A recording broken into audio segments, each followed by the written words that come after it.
Typically, it is not advisable to put one's family on reality TV.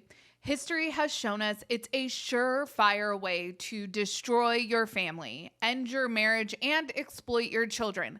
But sometimes an interesting phenomenon happens. Sometimes you come from such a toxic upbringing, a background that oppresses and suppresses, that even with all of the problems with reality TV, being a public TV family ends up being a net positive for most family members involved. I actually believe this to be the case for the Brown family. We have a lot to talk about. Let's get into today's video.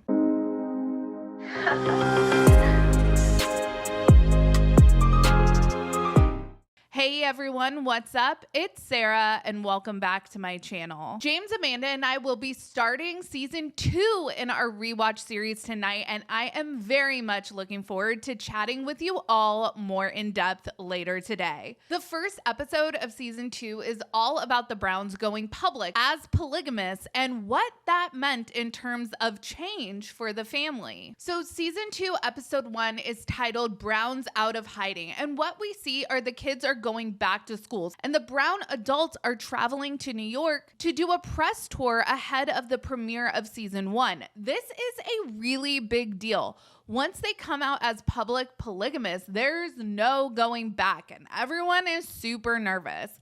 Mary, Christine, and Robin all grew up in polygamous families, and Christine and Robin in particular detailed the level of fear they lived with as young children should anyone find out the lifestyle their parents were leading. Christine actually lived through family members being jailed. Concealing your parents' chosen lifestyle was very important to ensuring your family unit didn't get ripped apart. This was a lot of stress on young children. When we talk about reality TV being so devastating, especially for children, what are we really talking about? Well, first and foremost, there's the whole consent aspect of it. Realistically and legally, children cannot consent to putting their lives on display for public consumption. We all remember being adolescents. Adding a layer of public voyeurism to an already angsty time for a lot of us sounds like straight up not a good time to me. Kids losing their right to privacy through no choice of their own, that inherently puts their safety at risk.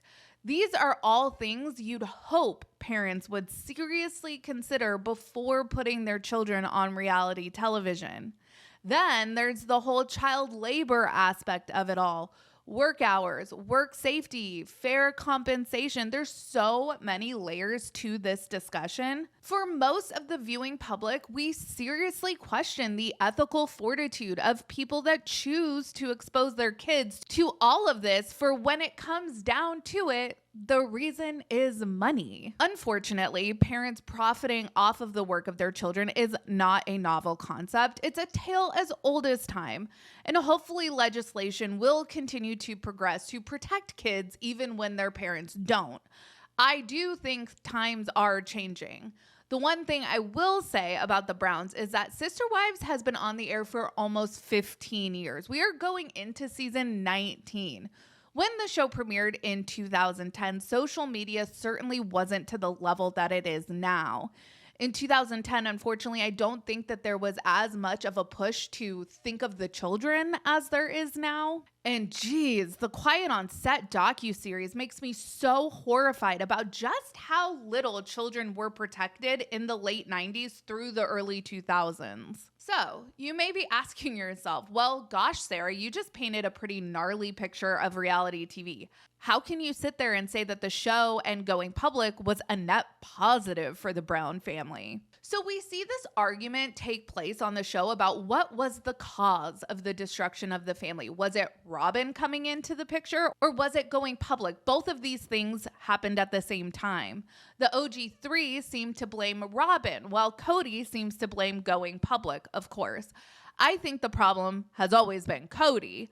I don't think Kody was ever that much of an engaged father or husband. I think he was always more of the fun time guy that flew in and flew out of his wives' and kids' lives at his convenience. We've heard Mykelti talk about how her dad wasn't really around that much when they were kids. And Tony has even mentioned that when he first started dating Mykelti, when he was coming around, Kody would spend most of his time in the garage. So even when he was there, he wasn't really there, which is what Christine had been complaining about for years.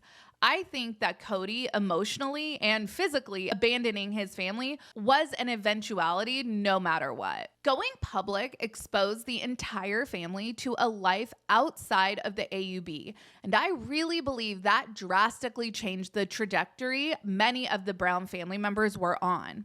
I watched the show Escaping Polygamy. I believe that was on A&E, and I follow Amanda Ray on YouTube, and she chronicles just the absolute horrors that she has survived as a former member of the Kingston polygamist group.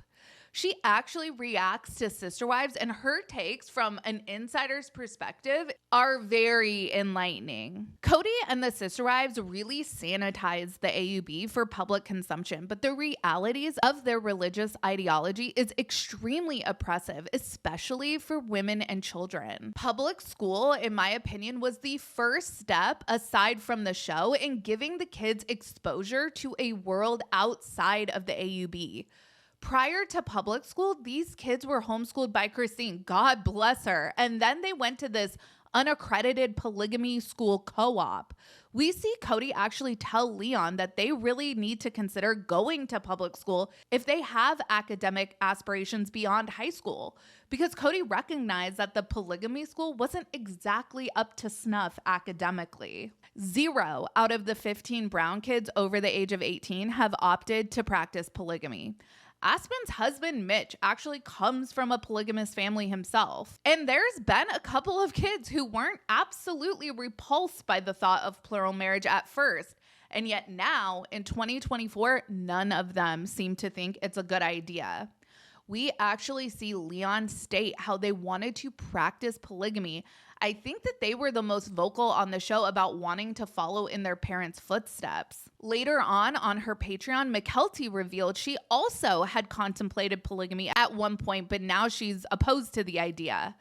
I think Leon's life would have looked very differently if not for sister wives. I think that because of the show and exposure to life outside the AUB, Leon was able to find themselves and now can authentically live their life. What's also interesting with the kids in the Brown family, all of them have had successful long-term relationships that have turned into marriage. Some have married pretty young, like Mykelti and Madison, but they all seem to have chosen wisely and long-term life partners for themselves. I interviewed Kody's nephew, Ben. From what he told me about his upbringing, life in the AUB gets a whole lot more extreme than Kody Brown. He says Kody was his progressive uncle. Would Leon and Gwen have had the familial support that they had when they came out if it wasn't for the show? I don't know. And when it comes to the wives, Mary, Christine, and Janelle have all generated their own incomes separate from Kody. And if you follow some of these ex-polygamous content creators, you'll know that this is one of the biggest obstacles to overcome when trying to leave polygamy. Amanda Ray has helped many people leave with nothing more than the clothes on their backs. We all can have our opinions about the various MLMs that the sister wives have dabbled in over the years, but it has given them financial freedom from Kody, which is a really big deal. And now, as opposed to being paid as a family, all of the wives have independent filming contracts, and hopefully that will progress to the kids getting their own contracts with TLC or Puddle Monkey so that they too get fairly compensated for their work on the show. In my opinion, I think this family was doomed to fall apart because of Kody, the center of it all. He lacked all the things necessary to care for and nurture these marriages and his relationships with his children. For many family members, I think their worlds would look a lot different today if it wasn't for the show. So, while reality TV is undeniably toxic for most families, for the Browns, I do think it ended up being a net positive. Let me know your thoughts down in the comments. As always, make sure you like this video and subscribe to my channel. Check out my second channel, Sarah Spills. A link for that will be in the description of this video. Follow me on Instagram, Threads, and X at Reality Squad, and I will catch you guys in the next video. Take care. Have a good one. Much love.